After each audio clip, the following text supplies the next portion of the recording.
Video ഇഷ്ടപ്പെട്ടു കഴിഞ്ഞാൽ video ഒന്ന് ലൈക്ക് ചെയ്തേക്കണേ. അതേപോലെ നിങ്ങളുടെ അഭിപ്രായങ്ങൾ കമൻറ്റ് ബോക്സിൽ അറിയിക്കാനും മറക്കരുത്. എന്നും വീഡിയോ പോസ്റ്റ് ചെയ്യുന്നത് എന്നെക്കൊണ്ട് സാധിക്കുന്നില്ല. ഞാൻ മാക്സിമം ശ്രമിക്കുന്നുണ്ട്. പറ്റുന്നൊരാടെങ്കിലും വീഡിയോ ഇടാൻ ശ്രമിക്കാം. അമ്മയ്ക്ക് ഗൗരിയെ ഒന്ന് കണ്ട് ഇതൊക്കെ തുറന്ന് സംസാരിക്കാഞ്ഞിട്ട് വല്ലാത്തൊരു വീർപ്പുമുട്ടലായിരുന്നു. അതോടൊപ്പം തന്നെ ഗൗരി പറഞ്ഞ മറ്റൊരു കാര്യം അമ്മയുടെ ഉള്ളിലേക്ക് ഓടി വരുന്നുണ്ടായിരുന്നു. കൈലാസത്തെ ആനന്ദവല്ലി മുത്തശ്ശിക്ക് അവളാണ് രുദ്രനെ സ്നേഹിക്കുന്നതെന്ന് അറിയാമെന്ന്. രുദ്രൻ സത്യം അവരിൽ നിന്നറിഞ്ഞാലും തന്നെയും അമ്മയെയും തെറ്റിദ്ധരിക്കും. ആകെ വല്ലാത്തൊരു ആശയക്കുഴപ്പത്തിലായിരുന്നു അമ്മയ്യ. ഓരോന്ന് ആലോചിച്ചു കൂട്ടി 2 ദിവസങ്ങൾ കടന്നുപോയി. ഗൗരിയെ വീടിൻ്റെ ഉമ്മറത്തേക്ക് പോലും കണ്ടതേയില്ല. അമ്മയെ 1-2 വട്ടം ഗൗരിയെ അന്വേഷിച്ച് വീട്ടിലേക്ക് പോയെങ്കിലും സാവിത്രിയുടെ മുഖത്ത് വലിയ തെളിച്ചമൊന്നും ഉണ്ടായില്ല. അല്ലെങ്കിലും സാവിത്രിക്ക് തന്നെ കണ്ണിന് നേരെ കണ്ടുകൂടാ. അതുകൊണ്ട് അമ്മയെ ചിത്രയുടെ വീട്ടിലേക്ക് പോയി. ഇപ്പോഴും ചിത്രക്ക് തന്നെ വലിയ മുഖം ഒന്നുമില്ലെങ്കിലും അമ്മുവിന് വേറെ വഴിയില്ലായിരുന്നു. ചിത്രയോടുണ്ടായ കാര്യങ്ങളൊന്നും തുറന്നു പറഞ്ഞില്ലെങ്കിലും അത്യാവശ്യമായി ഗൗരിയെ കാണണമെന്ന് മാത്രം പറഞ്ഞു. ഗൗരിയെ ഈയിടെയായി പുറത്തേക്കൊന്നും കാണലില്ല എന്ന് ചിത്രയും ആലോചിച്ചു കൊണ്ടിരുന്ന കാര്യമായതിനാൽ അവൾ അമ്മയോട് മറുത്തൊന്നും പറഞ്ഞില്ല. ചിത്രയും പോയി ഒരുപാട് വിളിക്കാൻ ശ്രമിച്ചെങ്കിലും സാവിത്രി അമ്പിനും വില്ലിനും അടുക്കുന്നില്ലായിരുന്നു. അമ്മുവിന് ആകെ വീർപ്പുമുട്ടലായി. ഇനി എന്തു ചെയ്യും? അവൾ ആലോചിച്ചു കൊണ്ടിരുന്നു. ദിവസങ്ങൾ കടന്നു പോകുന്തോറും അവൾക്ക് വല്ലാത്തൊരു പേടി തോന്നി. ഇനിയും രുദ്രനെ അഭിമുഖീകരിക്കേണ്ടി വന്നു കഴിഞ്ഞാൽ സത്യങ്ങൾ പറയേണ്ടി വരും. പക്ഷെ ഗൗരിയോട് ഒരു അഭിപ്രായം ചോദിക്കാതെ എങ്ങനെ താൻ ഇതൊക്കെ പറയും?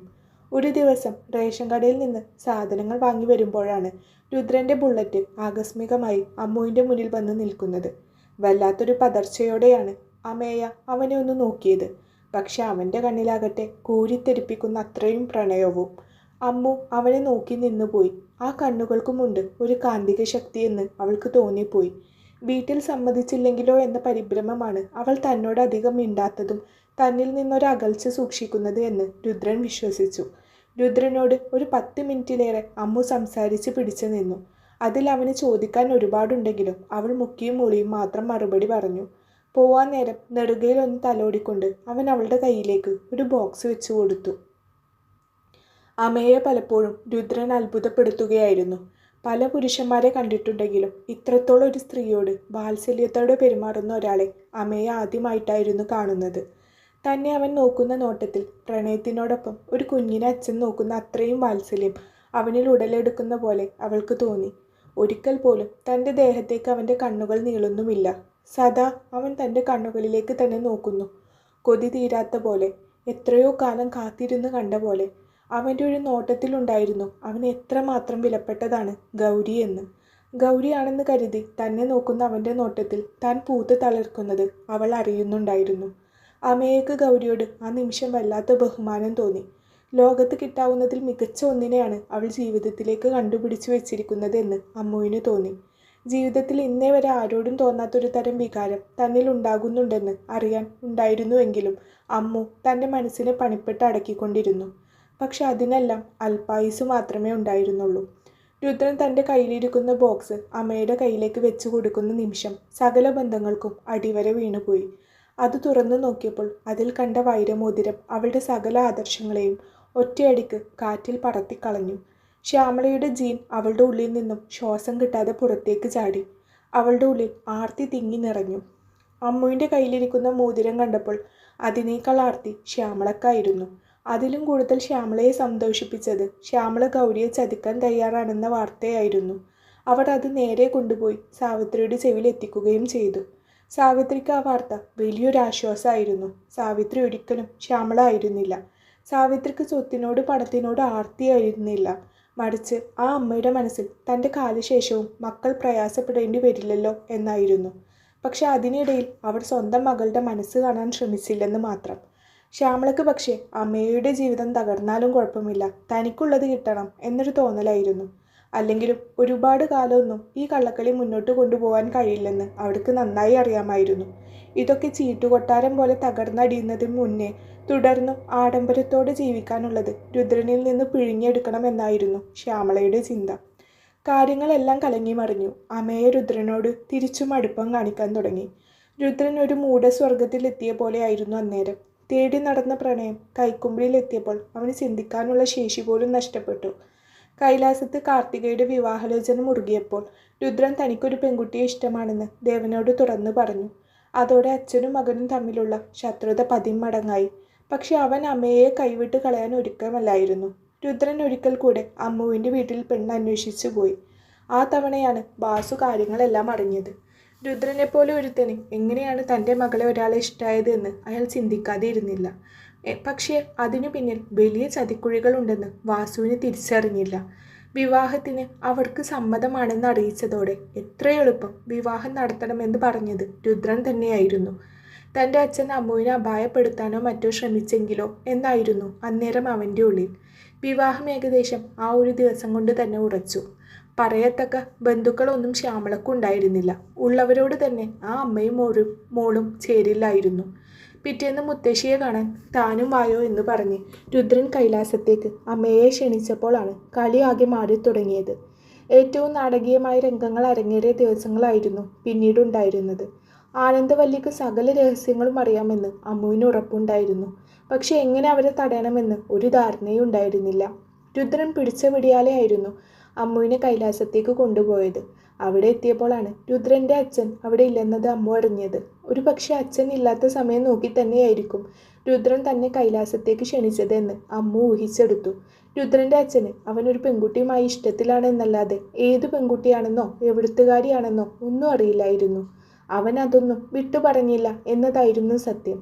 കാരണം ദുരഭിമാനത്തിൻ്റെ കാര്യത്തിൽ അച്ഛൻ എന്നും ഒരു പടി മുന്നിൽ തന്നെയാണെന്ന് രുദ്രന് അറിയാമായിരുന്നു. ആ ഒരു ദുരഭിമാനത്തിൻ്റെ പേരിൽ ഒരു പക്ഷേ അമ്മയെയും കുടുംബത്തെയും ഇല്ലാതാക്കാനും അച്ഛൻ മടിക്കില്ല എന്ന് അവന് ഉറപ്പുണ്ടായിരുന്നു. അമ്മു ആനന്ദവല്ലിയുടെ മുറിയിൽ വാതിൽക്കൽ മടിച്ച് നിന്നുകൊണ്ടിരുന്നു. താനിവിടെ നിൽക്ക്, ഞാൻ വിളിക്കുമ്പോൾ വന്നാൽ മതി. ചെറിയൊരു സർപ്രൈസ് കൊടുക്കട്ടെ എൻ്റെ മുത്തുവിന്. ഒരു ചെറു ചിരിയോടെ പറഞ്ഞുകൊണ്ട് രുദ്രൻ ആനന്ദവല്ലിയുടെ മുറിയിലോട്ട് കയറിപ്പോയി. ആനന്ദവല്ലി അമ്മേ, എന്തെടുക്കുക? അവരുടെ ചുളിഞ്ഞ കവിളിൽ ഒന്ന് പിടിച്ചു വലിച്ചുകൊണ്ട് രുദ്രൻ ചോദിച്ചു. ഇന്ന് വലിയ സന്തോഷത്തിലാണല്ലോടാ, എന്താടോ കാര്യം? അവർ ഒന്ന് ചിരിച്ചുകൊണ്ട് ചോദിച്ചു. രുദ്രൻ്റെ മുഖത്തെ പതിവില്ലാത്ത സന്തോഷം അവർക്ക് പെട്ടെന്ന് മനസ്സിലായി കഴിഞ്ഞിരുന്നു. രുദ്രൻ തനിക്ക് ചിത്രങ്ങൾ അയക്കുന്ന പെൺകുട്ടിയെ കണ്ടുപിടിച്ചെന്നും മുത്തശ്ശിക്കൊരു സർപ്രൈസായി ഒരു ദിവസം ഇങ്ങോട്ട് കൊണ്ടുവരാമെന്നും മാത്രമായിരുന്നു ആനന്ദവല്ലിയോട് പറഞ്ഞിരുന്നത്. ദേവനോട് അവൻ തർക്കിച്ചത് ഗൗരിക്ക് വേണ്ടിയിട്ടായിരിക്കും എന്നായിരുന്നു ആനന്ദവല്ലി വിചാരിച്ചിരുന്നത്. കാരണം ഗൗരിയെ കുറച്ച് ദിവസങ്ങളായി കൈലാസത്തോട് കാണുന്നുമില്ല. ഒരുപക്ഷെ ഗൗരിയെല്ലാം രുദ്രനോട് തുറന്ന് സമ്മതിച്ച് കാണും എന്നായിരുന്നു ആനന്ദവല്ലി വിചാരിച്ചിരുന്നത്. പക്ഷെ ഇതിനിടയിൽ ഇങ്ങനൊരു ചതി നടക്കുമെന്ന് അവർ സ്വപ്നത്തിൽ പോലും കരുതിയില്ല. ഞാൻ എൻ്റെ ജാനകിയെയും കൊണ്ട് ഇങ്ങ് വന്നിട്ടുണ്ട്. മുത്തശ്ശിയുടെ അനുഗ്രഹം ഒന്ന് വാങ്ങാൻ വേണ്ടി മാത്രം. മിക്കവാറും ഇവിടെ നിന്ന് ഇറങ്ങിയിട്ട് വേണ്ടി വരും ഞങ്ങളുടെ വിവാഹം പോലും. ഇവിടെ വെച്ചാണെങ്കിൽ വല്ല ഗുണ്ടകളെ ഇറക്കിയോ മറ്റോ ഈ വിവാഹം മുടക്കാൻ പോലും അച്ഛൻ മടിക്കില്ല. രുദ്രൻ ആലോചനയോടെ പറഞ്ഞു. ആഹാ, അവൾ പുറത്തുണ്ടോ? ഇങ്ങോട്ട് വിളിക്കൂ. പുറത്ത് നിൽക്കുന്നത് ഗൗരിയാണെന്നൊരു ചിന്തയിൽ ആനന്ദവല്ലി ചിരിയോടെ പറഞ്ഞു. എടോ, താൻ അവിടെ പമ്മി നിൽക്കാതെ ഇങ്ങ് വാ, മുത്തശ്ശി കാണട്ടെ തന്നെ. രുദ്രൻ പുറത്തു നിന്ന് അമ്മുവിനെ ഒന്ന് വിളിച്ചു. ആനന്ദവല്ലി സന്തോഷത്തോടെ വാതിലേക്ക് തന്നെ നോക്കിയിരുന്നു. നീ അറിയുന്നതിന് മുമ്പേ ഞാൻ അറിഞ്ഞതാണ് ഗൗരിയെന്ന് രുദ്രനോട് പറയാൻ വേണ്ടി അവർ നാവ് ചലിപ്പിക്കാൻ തുടങ്ങുമ്പോഴാണ് അവരുടെ മുന്നിലേക്ക് അമ്മു കയറി വന്നത്. ഒരു നിമിഷം അവരുടെ തൊണ്ട വരണ്ടുപോയി. അവർക്കാകെ വെപ്രാളമായി. തൊട്ടുമുന്നിൽ നിൽക്കുന്ന അമ്മുവിനെ പലപ്പോഴും ഉത്സവത്തിനും മറ്റും ഗൗരിയുടെ ഒപ്പം കണ്ടിട്ടുള്ളതായി ആനന്ദവല്ലി ഓർത്തു. എന്തെങ്കിലും തെറ്റിദ്ധാരണ രുദ്രന് സംഭവിച്ചിട്ടുണ്ടാകുമെന്ന് അവർ ഊഹിച്ചെടുത്തു. പക്ഷെ രുദ്രനോട് ഇതൊന്നും തുറന്നു ചോദിക്കാനും വയ്യ. ഗൗരി എവിടെ പോയി എന്നൊരു ചിന്ത അപ്പോൾ അവരിൽ വല്ലാത്തൊരു ഭീതി ജനിപ്പിച്ചു. അതിനോടൊപ്പം തന്നെ രുദ്രൻ്റെ മുഖത്ത് കാണുന്ന സന്തോഷവും. അവൻ ഇങ്ങനെ അതിരില്ലാതെ സന്തോഷിച്ച് കാണുന്നത് തന്നെ കുറേ വർഷങ്ങൾക്ക് ശേഷമാണ്. അത് ശരി, എന്താ മുത്തശ്ശി ഒന്നും മിണ്ടാത്തത്? കൊച്ചുമോളെ കാണണമെന്ന് പറഞ്ഞ് വല്ലാത്ത തിടുക്കമായിരുന്നല്ലോ. രുദ്രൻ പതറി നിൽക്കുന്ന ഇരുവരെയും മാറി മാറി നോക്കി. എന്തുപറ്റി പെട്ടെന്ന് രണ്ടാൾക്കും? അവനിൽ ചെറുതല്ലാത്ത ഒരു സംശയം മുളപൊട്ടി. പിന്നീട് എന്തെങ്കിലും ഒന്ന് ചോദിക്കുമ്പോഴേക്കും രുദ്രൻ്റെ ഫോൺ ബെല്ലടിച്ചിരുന്നു. അത്യാവശ്യമായിട്ട് ഒരു കോളാണ്. മുത്തശ്ശി, ഞാൻ ഇപ്പം വരാം, നിങ്ങളൊന്ന് സംസാരിച്ചിരിക്കുക. അച്ഛൻ വരുന്നതിന് മുമ്പേ ഇവളെയും കൊണ്ട് പുറത്ത് കിടക്കണം, അതുകൊണ്ടാ, രുദ്രൻ പറഞ്ഞു. അവൻ ഫോണും ചെവിയിൽ വെച്ച് പുറത്തേക്ക് നടന്നു. ഇംഗ്ലീഷിൽ എന്തോ സംസാരിക്കുന്നത് കേൾക്കെ അതെന്തോ ബിസിനസ് കാര്യമാണെന്ന് അമ്മ ഊഹിച്ചു. നീ ഏതാ? രൂക്ഷമായുള്ള ആനന്ദവല്ലിയുടെ ചോദ്യം കേട്ടാണ് അമ്മ മുഖമുയർത്തി നോക്കിയത്. അത് ഞാൻ ഗൗരിയുടെ കൂട്ടുകാരി. പെട്ടെന്ന് അങ്ങനെ പരിചയപ്പെടുത്താനാണ് അമ്മുവിന് തോന്നിയത്. എന്നിട്ട് ഗൗരി എന്തിയെ? ആ കുട്ടിയെ കുറച്ച് ദിവസമായി ഇവിടെ കണ്ടിട്ട്. രുദ്രൻ എങ്ങനെയാണ് നീയാണ് അവനെ സ്നേഹിക്കുന്നതെന്ന് തെറ്റിദ്ധരിച്ചത്? ആനന്ദവല്ലി ഉള്ളിലുള്ള സംശയങ്ങൾ അപ്പാടെ അമ്മുവിൻ്റെ മുന്നിലേക്ക് ഇട്ടുകൊടുത്തു. അത് പിന്നെ മുത്തശ്ശി, ഒരു തെറ്റിദ്ധാരണയുടെ പേരിൽ ഇങ്ങനെയൊക്കെ സംഭവിച്ചതാണ്. എന്ത് തെറ്റിദ്ധാരണയാണെങ്കിലും അത് എത്രയും പെട്ടെന്ന് പറഞ്ഞു തീർക്കണം. ഇതിപ്പോൾ എത്ര ദിവസമായി നീ കള്ളപ്പണി തുടങ്ങിയിട്ട്? ഗൗരിയുടെയും രുദ്രൻ്റെയും ജീവിതം വെച്ചാണ് നീ ഇങ്ങനത്തെ കളിയൊക്കെ കളിക്കുന്നത്, അവർ ദേഷ്യത്തോടെ പറഞ്ഞു. എന്തോ അമ്മയെ ഒറ്റ നോട്ടത്തിൽ തന്നെ അവർക്ക് ദഹിച്ചില്ലായിരുന്നു. അമ്മുവിനെ എന്ത് പറയണമെന്ന് അറിയാതായി. ഇവർ ഇപ്പോൾ തന്നെ രുദ്രനോട് സകല സത്യങ്ങളും വിളിച്ചു പറയുമെന്ന് അവൾക്ക് തോന്നി. ഒരു നിമിഷം ഒന്ന് ആലോചിച്ച ശേഷം അമ്മയെ അവരുടെ കാൽക്കലിലേക്ക് വീണു കഴിഞ്ഞിരുന്നു. എന്താ കുട്ടി, എന്താ ഈ കാണിക്കുന്നത്? കാലിൽ നിന്ന് എഴുന്നേൽക്കൂ. ആനന്ദവല്ലി പെട്ടെന്ന് വല്ലാതെയായി.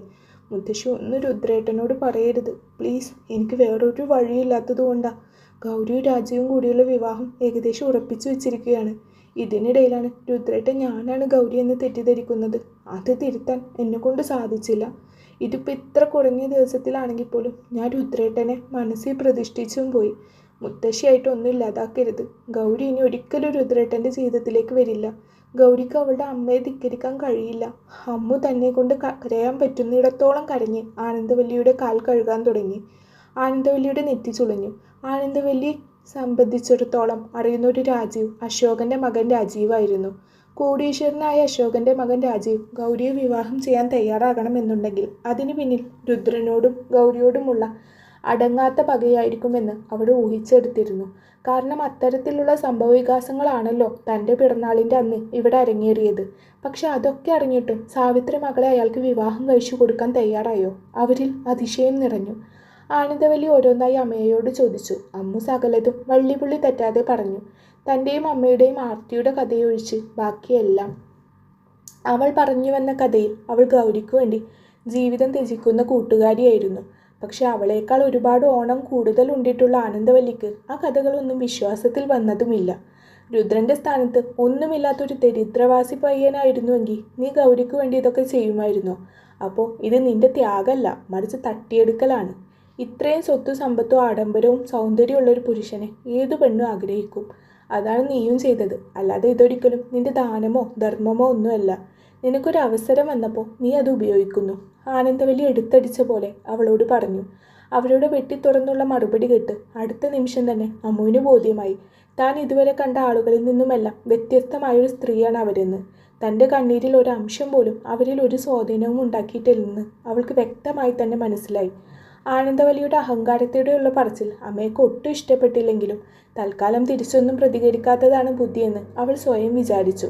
പക്ഷേ തൊട്ടടുത്ത നിമിഷം ആനന്ദവല്ലിയുടെ പ്രതികരണം അവളെ അക്ഷരാർത്ഥത്തിൽ ഞെട്ടിച്ചു കളഞ്ഞു. രാജീവുമായുള്ള ഗൗരിയുടെ വിവാഹം നടക്കുകയാണെങ്കിൽ അത് വലിയ ആപത്താണ് ഗൗരിക്ക് എന്നും അതുകൊണ്ട് രുദ്രൻ സകല സത്യങ്ങളും തിരിച്ചറിയണമെന്നും ആനന്ദവല്ലി തീർത്തും പറഞ്ഞു. അമ്മുവിന് എന്ത് ചെയ്യണമെന്നറിയില്ലായിരുന്നു. കയ്യിൽ വന്നു കയറിയ ഭാഗ്യം തട്ടിത്തെറിപ്പിക്കാൻ വന്ന പിശാചിനിയെ പോലെയാണ് ആനന്ദവല്ലിയെ അവൾ നോക്കിയത്. കുട്ടി എൻ്റെ ഒപ്പം വരൂ. മുത്തശ്ശി ഊന്നുവടിയുടെ സഹായത്താൽ പതിയെ എഴുന്നേറ്റു. വലിയ കുഴപ്പങ്ങളൊന്നുമില്ലെങ്കിലും സ്റ്റെപ്പ് ഇറങ്ങുമ്പോൾ ഇരുന്നിടത്തിൽ നിന്ന് എണീക്കുമ്പോഴും ഒരു കൈസഹായം ആനന്ദവല്ലിക്ക് അത്യാവശ്യമാണ്. അതൊക്കെ നോക്കിയും കണ്ടും ചെയ്തിരുന്നത് ഗൗരി തന്നെയായിരുന്നു. ഈയിടെയായുള്ള ഗൗരിയുടെ വിടവ് തന്നെ സാരമായി ബാധിച്ചിട്ടുണ്ട്. തീരെ നടക്കാതെ അടങ്ങിയിരിക്കുന്നത് കൊണ്ട് ഇപ്പോൾ എണീക്കുമ്പോഴൊക്കെ ഒരു ബുദ്ധിമുട്ടാണ്. നടുവിനൊരു മിന്നൽ പോലെ വന്നപ്പോൾ അവർ ഓർത്തുപോയി. അവരോടൊപ്പം മുറിക്ക് പുറത്തിറങ്ങിയപ്പോൾ അമ്മു കണ്ടിരുന്നു തിരിഞ്ഞു നിൽക്കുന്ന രുദ്രനെ. അപ്പോഴും ആരോടോ ഫോണിൽ കാര്യമായുള്ള സംസാരത്തിലാണ് അവൻ. തൻ്റെ സകല സൗഭാഗ്യങ്ങൾ ഒരു നിമിഷം കൊണ്ട് ഇല്ലാതാക്കാൻ പോലെ അമ്മുവിന് തോന്നിയ നേരം പുറംതിരിഞ്ഞിരിക്കുന്ന രുദ്രനെ അവൾ കൊതിയോടെ നോക്കി. അതിനു പുറമെ കൈലാസത്തെ ആഡംബരങ്ങളിലേക്ക് അവളുടെ കണ്ണുകൾ ഒഴുകി നടന്നു. എന്തൊരു വലിയ വീടാണ്! അവനും അത്രയും നല്ല സ്വഭാവമുള്ള ഒരു പുരുഷനും ഒരു അർഹതയില്ലാഞ്ഞിട്ടും ദൈവം തനിക്ക് വേണ്ടി വെച്ച് നീട്ടിയ പോലെ തോന്നി അവൾക്ക്. ഇതൊക്കെ വിരൽത്തുമ്പിലെത്തി എന്ന് കണ്ടപ്പോൾ അതൊക്കെ തട്ടിത്തെറിപ്പിക്കാനാണ് ഈ നാശം തള്ള അവതരിച്ചതെന്ന് അവൾക്ക് തോന്നി. തൊട്ടടുത്ത നിമിഷം അവളുടെ ഉള്ളിൽ ചെകുത്താൻ ഉണർന്നു. ഒരു നിമിഷം അമ്മു ഗോവണിപ്പടിയുടെ കീഴിലേക്ക് നോക്കി. അവളിൽ ഗൂഢമായ പല കാര്യങ്ങളും ഉരുത്തിരിഞ്ഞു വന്നു. ആനന്ദവല്ലി അമ്മയുടെ നേരേക്ക് അവളുടെ നോട്ടം ഇടഞ്ഞു. മുത്തശ്ശിക്കിപ്പോൾ എത്ര വയസ്സുണ്ട്? ചുണ്ടിലൂറിയ പുച്ഛത്തോടെ അവരെ നോക്കിക്കൊണ്ട് അവൾ ചോദിച്ചു. ആനന്ദവല്ലി നെറ്റി ചുളിച്ചുകൊണ്ട് അവളെ ഒരു നോട്ടം നോക്കി. കുട്ടിക്കിപ്പം എന്തിനാ എൻ്റെ വയസ്സ്? അവർ താല്പര്യമില്ലാത്ത പോലെ ചോദിച്ചു. എന്തായാലും അത്യാവശ്യം പ്രായക്കാലം വരെ മക്കളെയും കൊച്ചുമക്കളെയും എല്ലാം കണ്ട് സ്വസ്ഥമായി ജീവിച്ചില്ലേ? ഇനി ഞാനൊന്ന് ജീവിക്കട്ടെ. ഞാൻ ജീവിച്ചു തുടങ്ങിയതേ ഉള്ളൂ. എൻ്റെ ജീവിതത്തിൽ കരടായി വരരുത്. ആദ്യം അപേക്ഷിക്കുക എന്ന് കരുതിയതാ. അപ്പോൾ മുത്തശ്ശിക്ക് ഒട്ടും താല്പര്യമില്ലായിരുന്നല്ലോ. ഇനിയിപ്പോൾ എനിക്ക് വേറെയും വഴിയില്ല. എന്നെക്കൊണ്ട് ഈ കടുങ്കൈ നിങ്ങൾ തന്നെ ചെയ്യിച്ചതാണ്. അമ്മ പറഞ്ഞു തീരുന്നതിന് മുമ്പേ അവരെ തള്ളി താഴെ ഇട്ട് കഴിഞ്ഞിരുന്നു. മുകളിലൂടെ ഉരുണ്ടുരുണ്ട് താഴേക്ക് വീഴുമ്പോഴേക്കും അവരുടെ തല പടികളിൽ എവിടെയൊക്കെയോ ഇടിച്ച് കനത്തൊരു മുറിവോടെ അവർ താഴേക്ക് ബോധമറ്റു വീണു. രുദ്രേട്ട, മുത്തശ്ശി! അമ്മയ ചെവി രണ്ടും കൈകൾ ചേർത്ത് പൊത്തിപ്പിടിച്ചുകൊണ്ട് രുദ്രനെ നോക്കി അലറി. തുടരും സൂര്യകാന്തി. നിങ്ങൾക്ക് വീഡിയോ ഇഷ്ടപ്പെട്ട വീഡിയോ ഒന്ന് ലൈക്ക് ചെയ്തേക്കണേ. അതേപോലെ നിങ്ങളുടെ അഭിപ്രായങ്ങൾ കമൻറ്റ് ബോക്സിൽ അറിയിക്കാനും മറക്കരുത്. Thank you.